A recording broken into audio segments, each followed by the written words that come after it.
Olá, tudo bem? Meu nome é Cláudia, eu sou psicóloga junguiana, sou consteladora familiar, facilitadora do jogo de autoconhecimento Mahalila e também guardiã do sagrado feminino. E hoje eu tô aqui. Na verdade, hoje a gente começa o nosso Círculo das Deusas com vídeos mais longos falando de cada deusa. E antes disso, explicar um pouquinho, né?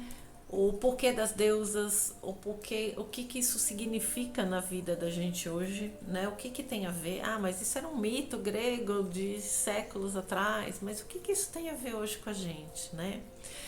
Na verdade, as deusas são arquétipos, né? Arquétipos são imagens simbólicas presentes no nosso inconsciente. Cada arquétipo desperta uma imagem, desperta uma representação simbólica dessa imagem no nosso inconsciente, que é a linguagem dele. O nosso inconsciente fala conosco por símbolos, tá? E os nossos sonhos, né? Nossos sonhos são simbólicos. E através e os arquétipos também estão presentes nos contos de fadas, nas histórias contadas de geração em geração, nas histórias em toda a questão de, por exemplo, o arquétipo de pai, da figura, que representação é essa, né? Não é o pai físico, é uma representação simbólica, uma representação mental, né? Tudo é um arquétipo, tudo tem uma representação, né? Inclusive já fazendo aqui um adendo, tá bom? De que tudo que eu estiver falando nesses vídeos são imagens de arquétipos, tá bom? Eu vou estar falando de pai, eu vou estar falando de mãe, eu vou estar falando de mulher. São arquétipos, não estou falando de pessoas físicas, não estou falando de nada moral, social, politicamente correto ou incorreto, estou falando de símbolos, tá? Qualquer coisa, depois a gente pode conversar, manda mensagem, mas não se apeguem principalmente nesse detalhe. São símbolos que estão presentes no nosso inconsciente, são representações simbólicas e a gente vai estar falando delas o tempo inteiro, ok? Então, continuando, por que deusas gregas, né?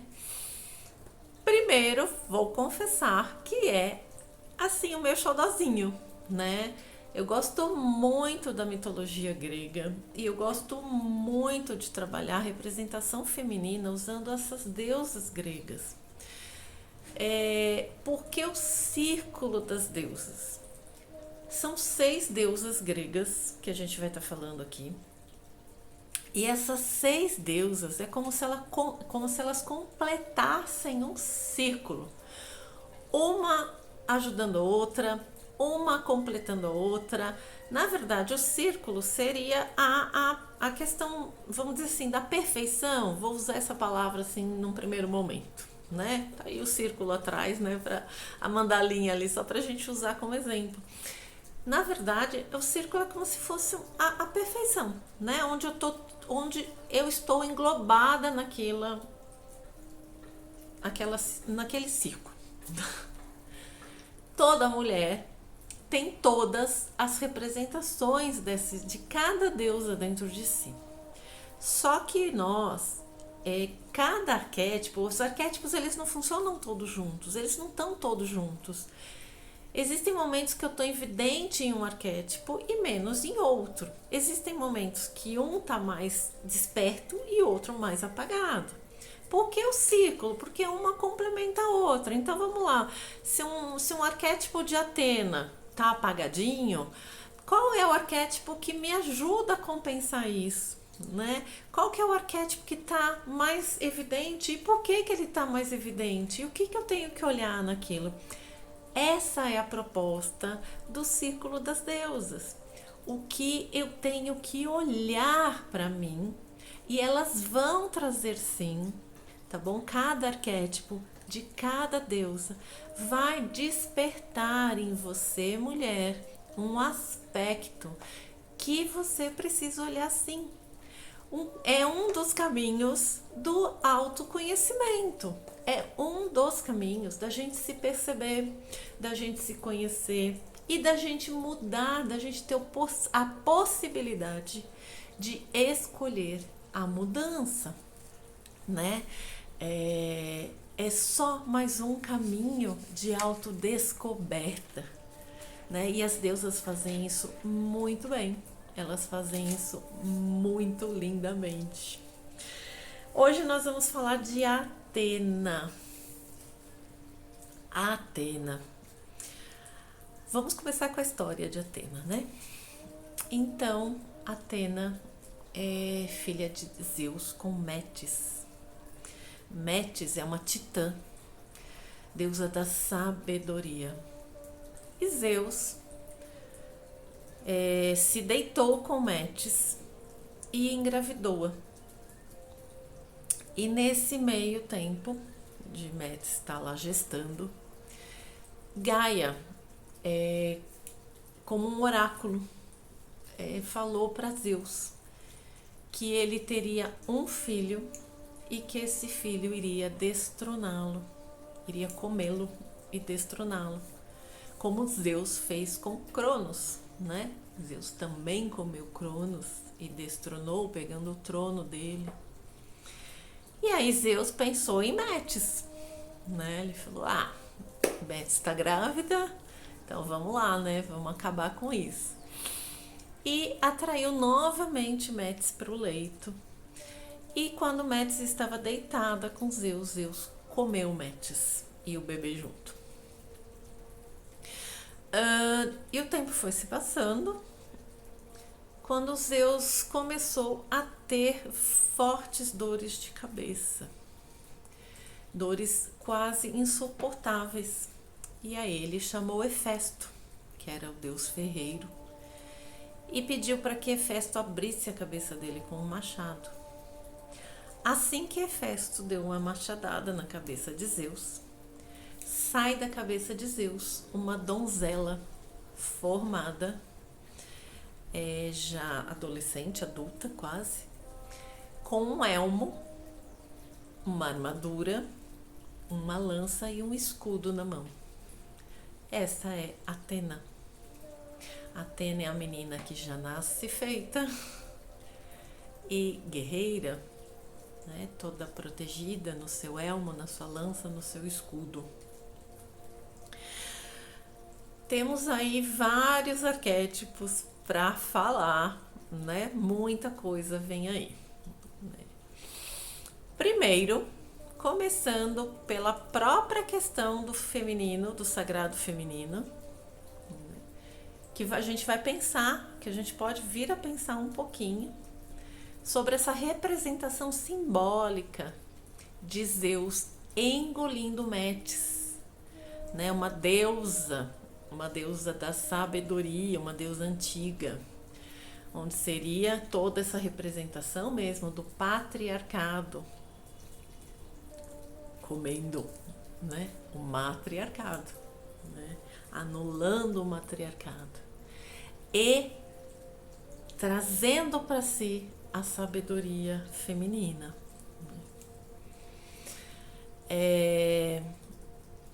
Atena, ela é a representação, ela é a única deusa do Olimpo sem representação de mãe. Então é como se Atena fosse uma menina que não teve, ausente de mãe. O que isso traz, né, como representação para esta menina, para esta mulher Atena? Atena, por que ela usa uma armadura? Por que ela já sai com uma armadura? Por que ela já sai formada? Nos primeiros anos de vida de uma criança, a sua identidade é com a mãe, né? Ela tem até os 7 anos, psicologicamente falando, ela é totalmente vinculada à mãe, não ao arquétipo, à psique da mãe mesmo, né? E no arquétipo, Atena já nasce adulta, ou seja, ela já perde toda essa identidade de mãe, toda a identidade desse feminino que seria passado para ela na figura, na representação dessa mãe dela. E por isso Atena já nasce com uma armadura. Atena é uma mulher prática, né? Ela é uma guerreira, ela é intelectual, ela é a planejadora, ela é toda a questão da estratégia, né? E Atena, ela não representa o masculino. Muita gente se confunde nisso, achando que Atena é uma representação masculina, mas não, Atena não é uma representação masculina. Na verdade, Atena, ela seria uma representação do masculino e do feminino juntos, né? Mas ainda em desequilíbrio. Ela tem esse masculino muito forte e ela esconde esse feminino com essa armadura. Ela esconde a vulnerabilidade dela, ela esconde a feminilidade dela, ela esconde, por quê? Porque ela julga, vamos dizer assim, né? Ela julga isso uma vulnerabilidade. E hoje a gente já tem isso muito claro, que a vulnerabilidade, ela não é algo que tem que ser escondido, né? Ela é algo que nos dá força. A vulnerabilidade da mulher, a vulnerabilidade das pessoas, mas eu tô aqui falando da mulher, é o que nos dá força, é o que nos torna pessoas autênticas. E a Atena não sabe lidar com isso. Na verdade, não é que ela não tem, ela tem, só que ela não sabe lidar com isso porque ela não teve uma representação feminina, ela não teve uma representação de mulher na vida dela. Então ela se arma para não lidar com isso, porque ela não sabe lidar com isso.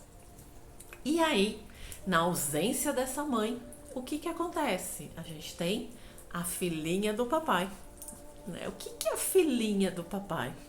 O que esse arquétipo quer dizer? O que essa representação simbólica quer dizer? O que é a filhinha do papai?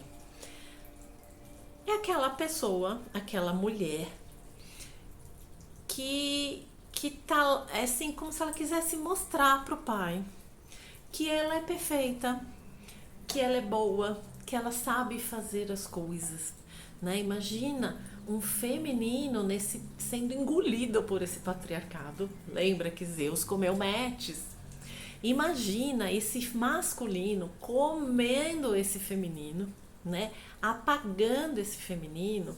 E esse feminino Atena não sabendo lidar com isso, armada, toda lá de elmo, faca, lança, desculpa, lança escudo para não lidar com essa coisa mais egóica do feminino e tendo que se igualar a esse masculino, que é o que ela aprendeu, né? Na ausência do feminino, ela aprendeu com o masculino. E aí, quando essa Atena vai para o mercado, vamos dizer assim, no mito, quando ela vai para a guerra, mas aqui, né, no atual, assim, quando ela vai para o mercado de trabalho, para onde que ela vai? Ela vai para essas grandes empresas, ela vai para lugares onde ela vai meio que não é competir, gente, como que eu vou falar assim? Aonde ela vai, ela se sente bem nesse meio de organizacional, entendeu? Só que ela vai numa postura de dar certo, né? De dar certo, que é uma postura patriarcal, né? Eu tenho que dar certo, eu tenho que ter sucesso, eu tenho que crescer, eu tenho que evoluir. E ela fica presa nessa coisa, nessa questão de que ela precisa, é como se ela tivesse isso para dar ao pai dela, né? Como essa coisa de planejamento, de boazinha, de competente, de inteligente, é como se ela tivesse isso que dar ao pai, né? Para se igualar ao pai. Imagina Atena se igualar a Zeus. Né? Quem é Zeus? Zeus era o deus do Olimpo, né? A sabedoria, a autoridade, o poder, né? O dono dos raios, né? O que poderia destruir o mundo. E toda menina, uma hora vê o pai assim, né? Assim, eu vou pra Atena e volto pra gente, tá? Eu não sei se vocês estão acompanhando aí meu raciocínio, minha cabeça é assim meio doidinha. Então, assim, Atena tem esse Zeus, né? Que é esse pai, né? Cheio de poder, de autoridade.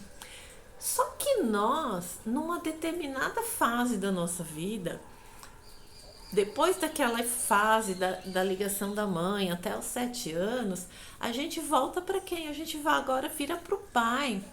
E é hora do pai trazer para esta menina, e eu tô falando de mulher mesmo, tá? Toda essa questão que é completar esse desenvolvimento dela. Só que a Atena, lembra, ela não teve a mãe. Então ela já nasce ali só com Zeus. E olhando aquele paizão todo poderoso. E a menina, num certo momento da nossa vida, nós mulheres, olhamos nosso pai como todo poderoso. Né? Aquele que sabe tudo, aquele que faz tudo, aquele que traz tudo, não é? E a gente vai se encantando por aquele pai. A gente vai meio que se apaixonando, assim, como criança, tá bom, gente? Tô falando nada de... Por favor, a gente tá falando de símbolos, né? Então a menina se encanta por aquele pai, como Atena por Zeus. E muitas vezes, esta mulher Atena, que começa a ter esse arquétipo mais forte e mais desenvolvido, começa a querer agradar a este pai, fazendo o que? Se dando bem na vida, tendo sucesso, tendo dinheiro, tendo uma carreira brilhante, tendo tudo de bom na vida, né? Essa é a filhinha do papai, no sentido que eu tô falando, tá bom? Nesse arquétipo de Atena, essa é a filhinha do papai. E Atena, na verdade, o que ela precisa? Ela precisa matar esse pai, né? Na verdade, ela precisa matar esse pai. Gaia tinha razão. Alguém tinha que destronar Zeus. Né? No mito, na verdade, ela não faz isso. Mas ela traz essa representação pra gente. O que é matar nosso pai, gente? É deixar de ser a filhinha do papai. É deixar de fazer as coisas para agradar a esta figura pai, né? E muitas de nós, mas muitas mesmo, fazemos isso. Pelo menos por uma parte da nossa vida a gente faz sim. Né? O que é matar o pai? Sabe aquela...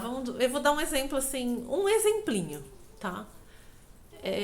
Você trabalha numa multinacional e você vai e pede demissão.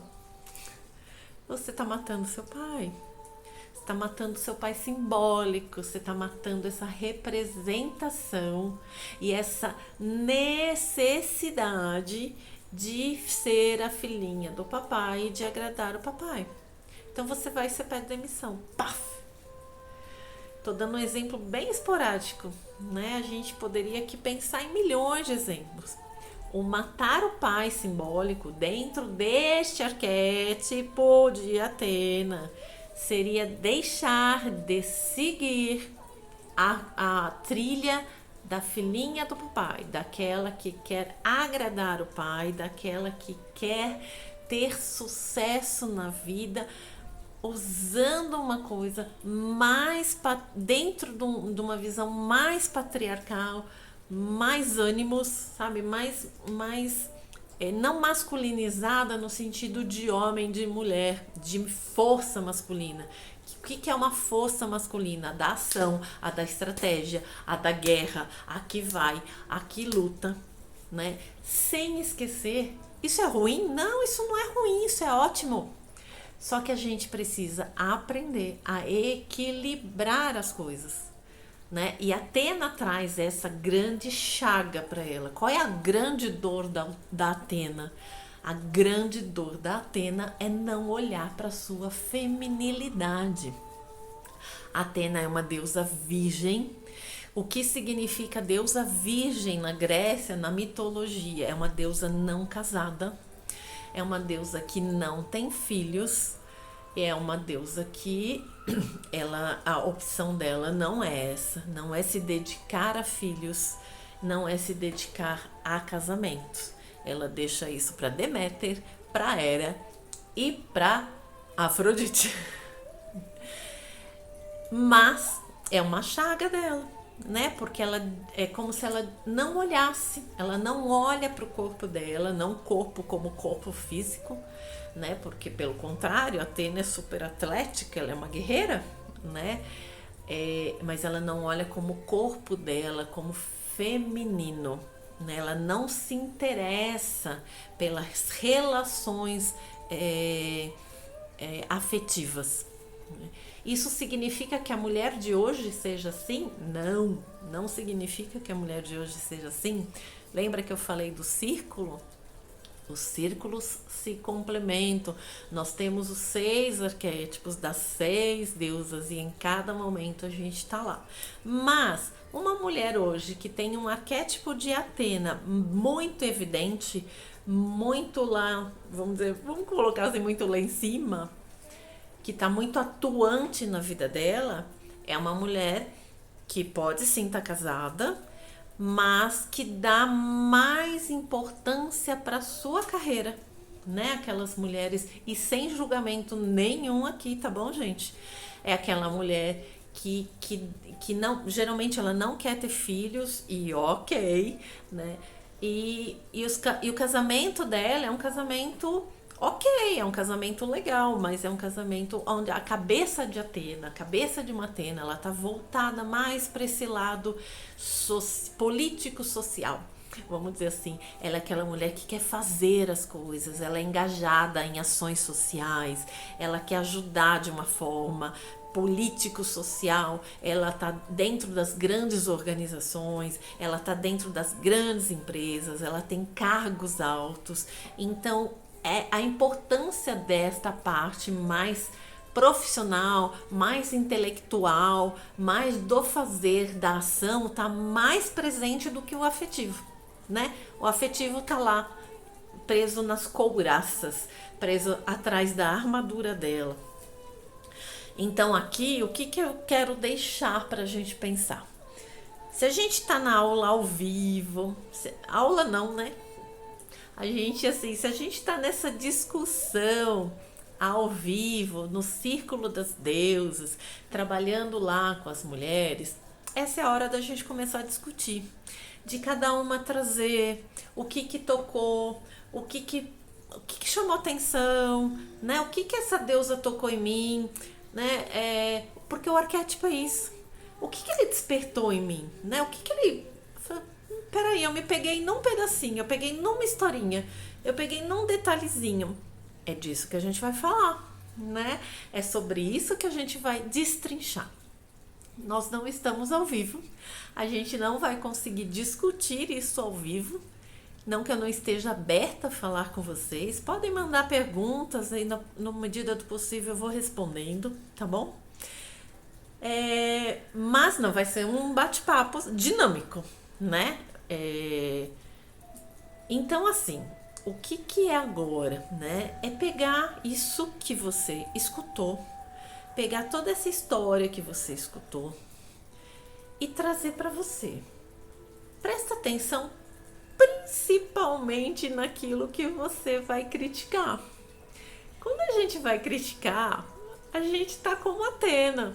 A gente bota o escudo e a lança na frente, assim, ó, não vem mexer comigo não. Mas a gente não tá aqui pra mexer pra ruim, né? Vamos mexer com afeto, né? Vamos olhar com afeto, vamos olhar pro carinho.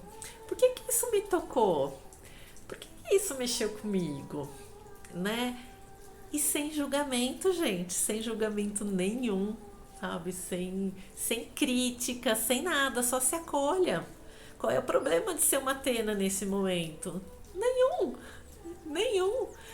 Que bom, olha aí, você vai se conhecer, você vai conhecer um aspecto seu, né? Você vai conhecer que tem um aspecto aí seu que tá em evidência.